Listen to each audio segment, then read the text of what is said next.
Yang Mulia, termohon. Ya, gimana? Mohon izin sekiranya setiap ahli yang dihadirkan dan akan memberikan keterangan ada semacam keterangan sedikitlah keahliannya di bidang apa. Supaya Ada, kami juga. sebenarnya ada, tapi nanti dibagi Pak. Terima kasih. Ada semacam apa dari CV dan nanti kami serahkan. Silakan, Prof. Waktunya akumulasinya 20 menit, tapi mungkin 5-7 menit bisa memberikan pendapat yang esensial yang akan diterangkan, Prof. Terima kasih Yang Mulia. Assalamualaikum warahmatullahi wabarakatuh. Sebelum saya menyampaikan ini, saya perkenalkan, saya ahlinya di bidang hukum administrasi dan saya sebagai pengajar hukum administrasi. Dan saya pada kesempatan ini akan menyampaikan juga dari perspektif hukum administrasi itu. Ada 3 hal yang ingin kami sampaikan di kesempatan ini. Pertama, mempertanyakan mengenai apakah penyelenggara negara dan pemerintahan dapat terlibat dalam kegiatan pemilu atau kampanye. Kemudian yang kedua, apakah pencalonan cawapres Gibran Rakabuming Raka dapat dibenarkan berdasarkan hukum administrasi. Kemudian yang ketiga, apakah surat keputusan KPU nomor 1145/PL 0.01.4 SD /05/2023 tentang tindak lanjut putusan MK nomor 90/PUU dan seterusnya ya, dapat dikualifikasi sebagai instrumen yuridis yang sah. Dari ketiga hal itu, saya akan jawab secara garis besar bahwa yang dimaksud penyelenggara negara dan pemerintahan di sini adalah pejabat. Itu ada beberapa undang-undang yang menyebut berbeda. Ada yang menyebut pejabat negara, ada yang menyebut pejabat pemerintahan, dan itu tapi substansinya sama, dan itu adalah fungsionaris dari jabatan publik. Dan itu pejabat publik itu baik di tingkat pusat maupun di tingkat daerah dicirikan oleh 3 hal. Yang pertama, ada hubungan dinas publik, open bar di invest tracking dengan negara. Kemudian yang kedua, diberi gaji dan tunjangan oleh negara, kemudian diangkat dan ditetapkan oleh pejabat yang berwenang. Nah, selama menjabat sebagai pejabat publik, mereka itu melakukan perbuatan hukum untuk dan atas nama negara, untuk dan atas nama jabatan, amhalfe, dan ia bertindak atau bekerja demi untuk penyelenggaraan tugas-tugas publik, yaitu memberikan pelayanan terhadap warga negara, bukan untuk kepentingan orang per orang. Nah, atas dasar kedudukan seperti itu, maka pada dasarnya bahwa pejabat itu selagi ia berstatus sebagai pejabat, pada dasarnya secara hukum administrasi, ia tidak diperkenankan untuk terlibat dalam kegiatan kampanye. Namun, Undang-Undang Pemilu membolehkan dengan 2 syarat. Syarat yang pertama adalah boleh dengan izin cuti, kemudian yang kedua dipersyaratkan tidak boleh menggunakan fasilitas negara. Kalau syarat ini terpenuhi maka boleh, tapi kalau tidak terpenuhi maka itu secara hukum administrasi masuk dalam kategori perbuatan melawan hukum berdasarkan hukum administrasi yang dikenal dengan istilah onrechtmatig besturen. Onrechtmatig besturen itu ada 4 kemungkinan. Kemungkinan pertama adalah tindakannya itu bertentangan dengan peraturan perundang-undangan yang berlaku. Kemungkinan kedua, tergolong sebagai perbuatan melawan hukum dalam perspektif hukum administrasi adalah ada penyalahgunaan wewenang di situ. Kemudian yang ketiga, tindakan itu ada unsur sewenang-wenang, willekeur. Kemudian yang keempat, tergolong sebagai PMH dalam HAN, itu adalah tindakannya bertentangan dengan asas-asas umum pemerintahan yang baik. Oleh karena itu, dalam perkara akuo, kalau ada syarat yang tidak terpenuhi, maka masuk kategori itu. Itu untuk yang pertama. Kemudian untuk yang kedua, pencalonan Rakabuming Raka dari perspektif hukum administrasi Saya menyimpulkan itu tidak sah dengan alasan sebagai berikut. Bahwa pada saat pendaftaran, yaitu yang periodenya ditetapkan oleh KPU, itu tanggal 19 Oktober sampai dengan tanggal 25 Oktober 2023, peraturan KPU nomor 19 tahun 2023 itu belum dihapus, belum diganti, belum diubah, belum dirubah.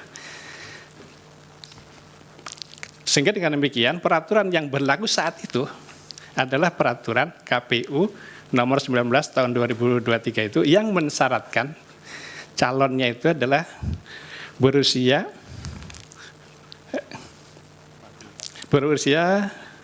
paling rendah 40 tahun. Sehingga dengan demikian pada saat pendaftaran itu ya yang bersangkutan memang belum berusia 40 tahun.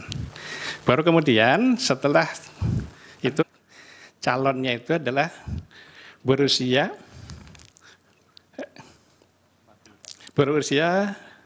paling rendah 40 tahun. Sehingga dengan demikian pada saat pendaftaran itu ya yang bersangkutan memang belum berusia 40 tahun. Baru kemudian setelah itu ternyata diterima pendaftaran itu, baru kemudian penetapan sebagai pasangan calon itu menggunakan keputusan KPU nomor 1632 tahun 2023. Ini yang saya aneh dari perspektif saya sebagai bidang hukum administrasi adalah pada konsideran menimbang. Pada konsideran menimbang huruf A, di sana disebutkan untuk melaksanakan ketentuan Pasal 52 ayat 1 Peraturan KPU nomor 19 tahun 2023. Padahal keputusan tentang penetapan pasangan peserta pemilu itu diterbitkan tanggal 13 November. Sementara peraturan KPU itu sudah diubah pada tanggal 3 November. Masih dijadikan dasar pertimbangan menimbang, konsideran menimbang itu. Itu secara hukum administrasi kurang tepat karena itu sudah tidak berlaku. Mestinya yang jadi pertimbangan adalah undang-undang yang baru, peraturan yang baru. Oleh karena itu saya tidak tahu itu menyangkut masalah motivasi karena konsideran menimbang itu isinya adalah motivasi si pembuat keputusan. Dan itu yang tentu yang bisa menjawab apa tujuan dicantumkannya peraturan yang sudah tidak diberlaku tentu pada pembuat keputusan itu. Kemudian yang berikutnya mengenai surat KPU nomor 1145 dan seterusnya tentang pemberitahuan ya. Surat edaran isinya pemberitahuan kepada partai-partai politik untuk mengajukan pendaftaran, nah itu intinya. Isinya itu tentang tindak lanjut putusan MK nomor 90 dan seterusnya. Nah ini kalau dari perspektif hukum administrasi, surat keputusan ini tergolong sebagai diskresi. Diskresi yang dituangkan dalam bentuk tertulis itu menjadi Beleitsregel atau peraturan kebijakan.